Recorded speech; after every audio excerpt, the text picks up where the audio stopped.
There have been a whole lot of requests for a video that details the ins and outs of our rigging because it is unique in that it is all synthetic.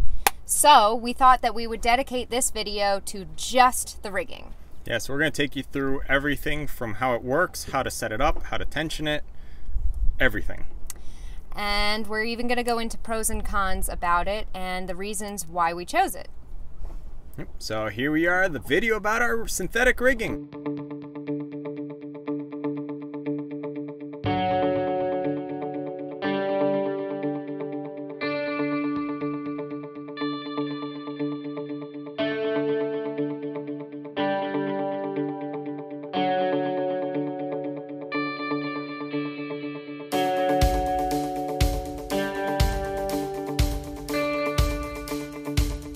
Okay, so reasons why we chose synthetic rigging. It was mostly Herby's decision because I knew nothing about rigging at that point. Yeah, so the choice for rigging was I wanted to do something that I could do myself and that we'd be able to repair ourselves anywhere. So that kind of ruled out swatched fittings with stainless steel. And galvanized isn't as easy to work with without a vise and a whole bunch of other equipment. So that led rope rigging, where you can just have simple fids and that'll be able to fix everything. The other huge advantage to it is it weighs practically nothing, so it's super light, allowing you to carry an entire extra spool. So we actually carry enough spare rigging to re-rig the entire boat anywhere. It's been really nice because it also makes it so that we don't heel over nearly as much since the rigging is so light. Yeah, so it reduces the weight aloft, which then reduces our heeling. Now, at the time when we did decide to install the rigging, there was no set way to do it. So Herby had to invent some things to make it possible. Yeah, so when I did it, the current way was to use Caligo system with their Dynex ducts, and for a boat this size, you had to use turnbuckles. And I have issues with middle ground. I'm either turnbuckles and stainless rigging or synthetic rigging all rope. So I figured out how to do it with just rope lashings and deadeyes. With the exception of one turnbuckle in the front to protect the headstay. Yeah. So that was another issue. We had our anchor break free and chafe away at the headstay's deadeye. So we've since replaced that with a turnbuckle so that if the anchor broke free again, it's chafing on another piece of steel, not a piece of Dyneema. Now, there isn't really enough data to show how long this kind of synthetic rigging will last. So far, if it outlasts 10 years, then it'll be up there with the best one of the best options you could do. However, we haven't had it for 10 years and very few people have. Yeah, so there's one boat that's at 9 years right now, so they're almost at the 10-year mark. And the reason 10 is an important number is if you have stainless steel rigging, 10 is actually the number of years that you're supposed to replace it simply by time. Our rigging has held up for how many years now? 3? 4? 3. 3 years, yes. 3 years. And there have been some challenges and some learning curves, but other than that, it's been really smooth and awesome. Yeah, so one of the big disadvantages of synthetic rigging is it has a negative coefficient of thermal expansion, which simply means that when it gets cold, it expands. When it gets warm, it contracts. So regular things like steel or aluminum, they're a positive coefficient. So it's the opposite. In winter, when your mast gets a little shorter because it's cold, your rigging is actually going to get a little longer. So you now have a shorter mast and longer stays, so your rigging goes slack. That's not a problem if you aren't sailing during the winter because it's cold and who wants to be out there. But it is a problem if you do plan on sailing because then your rigging is now slack and you have to tension it out in the cold. So that is a long process. Yeah. However, we are doing all of our sailing in warm weather, so we don't have to worry about that. Yeah. And during the winter, when it's slack, we just don't put a whole lot of pressure on it, and it holds up just fine. Yeah, so when we were coming down the ICW, it was in the 30s, so that definitely counts as cold. So we only sailed with limited canvas. So we'd put up sails that only went up to the spreaders. That way it wouldn't stress the rigging as much. The biggest pro, in my opinion, of synthetic rigging is that it is so easy to catch problems because the only thing you need to deal with other than the stretch is chafing. And if you can find where your rigging is going to chafe, and put a sacrificial line over it, you can prevent it, and you shouldn't run into any other problems. Yes, and chafe is really easy to spot because it's literally the fuzzy section on your stay. It's very visual, yeah. As opposed to other rigging where you really have to do true inspection, and with some you can't even tell at all. Yeah, so with stainless steel rigging, you're always on the lookout for crevice corrosion, which are tiny microscopic cracks that'll form in your stays. And if you have rod rigging, you actually have to remove your stay and x-ray the heads to see if it's going to break apart. From the inside. Yeah, from the inside. It's not practical. Where synthetic, you can just quickly look at it and tell if you're good to go. So that is the introduction, and with that I think that it's best that Herby show you around the boat and explain how our rigging works. Yep, so we'll take you through all the steps in excruciating detail. So if that's not your thing, feel free to skip this video if you are not interested in the rigging. However, if you are, you're gonna love it. With synthetic standing rigging, all you're doing is connecting a rope with an eye splice at the end of it to the chain plate by using a lashing and a deadeye. And the purpose of the deadeye is simply to give you something to put the end of the lashing to that can then attach via toggle with a clevis pin to your chain plate. Now, the size of your pulley system depends on the stay you're working with. So for lowers and for check stays, you can use a small thimble that has enough space for, say, 4 passes, whereas a cap shroud, you'd need more passes. So in our case, we do 7 passes for the cap shroud and 4 for just the check stays and lowers. This means that for the check stays and lowers, you have an 8-to-1 pulley system, where the cap shrouds, you have a 14-to-1 pulley system. At the end of the stay, what you do is you create a Mobius Brummel eye splice. And the special thing about a Mobius Brummel splice is that the line itself passes through itself twice before it is buried back into the line. So what this does is it creates a lock that cannot come undone at the eye splice before the tail gets buried back into the stay. Now, just like with steel rigging, the order that you tension your stays is identical. You always go cap shrouds, forward lowers, aft lowers, and then check stays.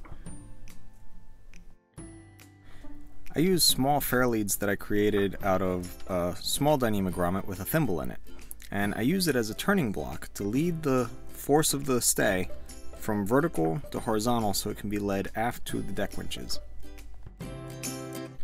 From there, I have a strong sheet, in this case it's 10mm VPC, which is led from one winch forward and then looping back to another winch. This allows me to create a lot of tension using the winches on the lashings of the stays. So now the first step is to open up the lashing, untie everything, and get the lashings free. That way we can start tensioning our rigging. The lashings are then led through the turning block and then tied to the sheet that was brought forward and looped back. As tension is applied, you can see that it starts to pull onto the lashings themselves, which through the pulley system is able to tension the stay. Now, it's important to make sure that the turning block is led far enough forward so that everything is perfectly in line. Pretty much you have the lashings come down, they go through the turning block and then turn aft, and then from there they loop around the sheet, which is tied with a sheet bend using a slip, and it's important to have the slip, that way you can untie it easier later. And then this line is just led all the way back to the winches. Now the first winch, the smaller one, serves as the anchor, and the larger one is the one that we use to tension the rigging. Here's a quick recap of setting up the system to tension the standing rigging.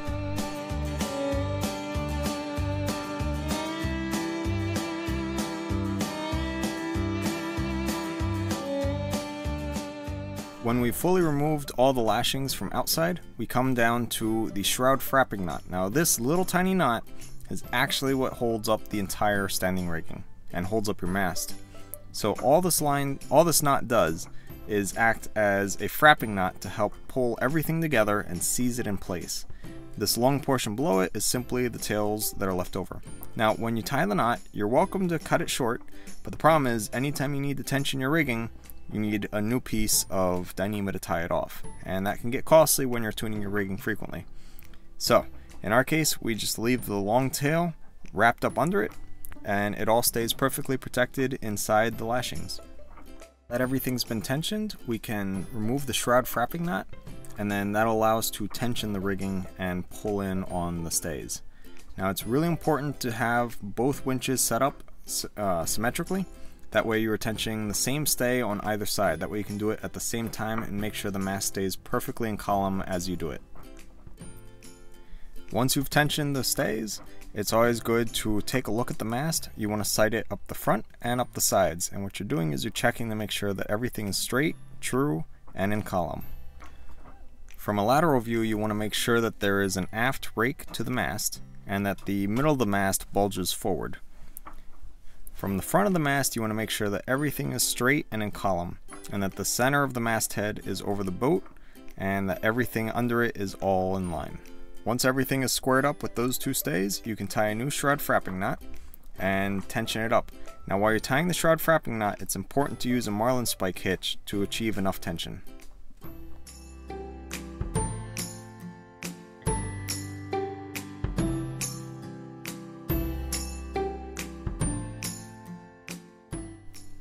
So in this case we have the forward lowers finished, so it's time to take everything off and set it up for the aft lowers.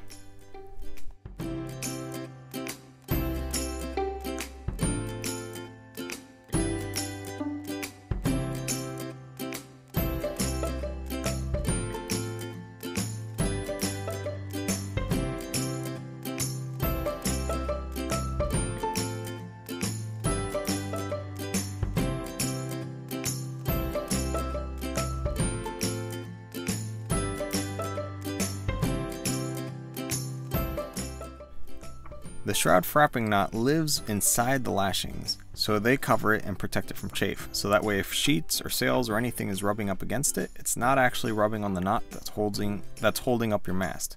It's simply rubbing on a sacrificial piece over it. It's nice to have long lashings, that way you have plenty to run through the fairlead back to the sheet that's going to tension your rigging, but you don't need to have it.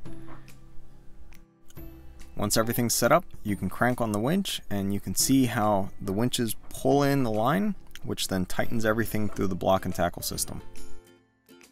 A quick recap of what you need to tension your synthetic standing rigging. You have the lashings that are led into a turning block, and then they lead aft to a sheet that is looped from one winch to another, and in the middle it's tied off with a sheet bend. Now the line is led all the way aft. One winch serves as the anchor, and the other winch, preferably the larger and stronger winch, serves as the one that actually does the tensioning. We've spoken before about the Marlin spike hitch. All it is simply a loop that is then passed over itself, and then a Marlin spike, in this case a Phillips head screwdriver, slides through. So you simply make a loop and then double it over and slide it through and pull it tight. This allows you to pull on a nice large handle and create a ton of tension. And the best part is it slides off and it pulls free. When it comes to your headstay, there are several options. So if you're doing hank on sails, you can do a chafe sleeve covering the Dyneema stay, and then the bottom portion and top portion can be covered with servicing wraps. Now the service, its purpose is to act as a sacrificial piece of Dyneema to protect the stay itself from chafe. So if the service were to get too chafed, all you have to do is replace it and the rest of the stay remains intact. Now it's important to do that because every time you're at anchor, or any time at all, the sail's always going to be shimming around, and that's going to be causing chafe on your headstay. So it's important to service the bottom part.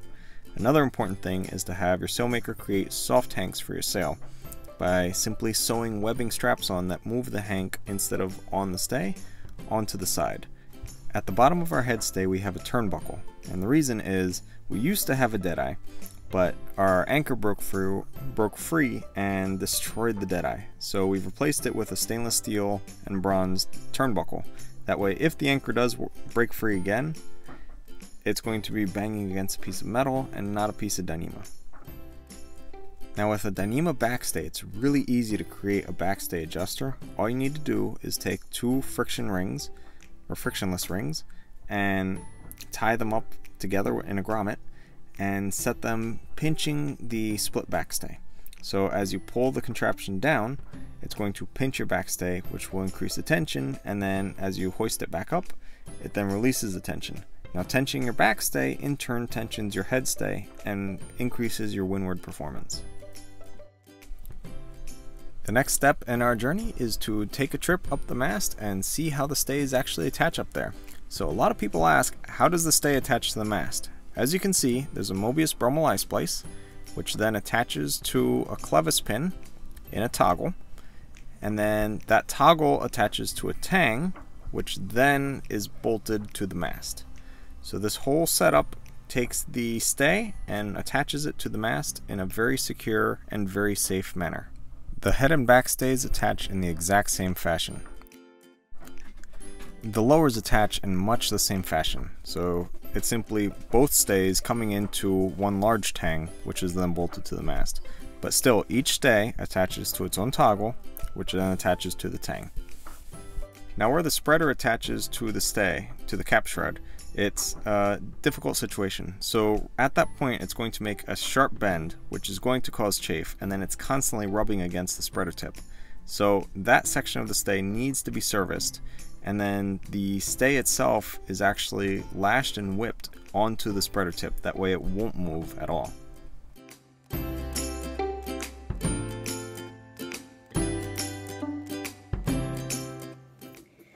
Well, that's it for our synthetic rigging video. Thank you so much for watching, and please feel free to let us know if you have any further questions in the comments down below, or by emailing us at riggingdoctor@gmail.com.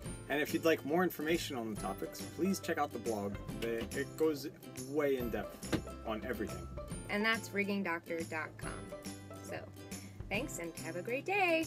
See you later. Thanks so much for watching. Be sure to like, subscribe, and share this video with your friends. And if you'd like to follow our journey in real time on a map, receive postcards from our ports of call, and message us directly to the boat, you can go ahead and become a patron using the link in the description down below.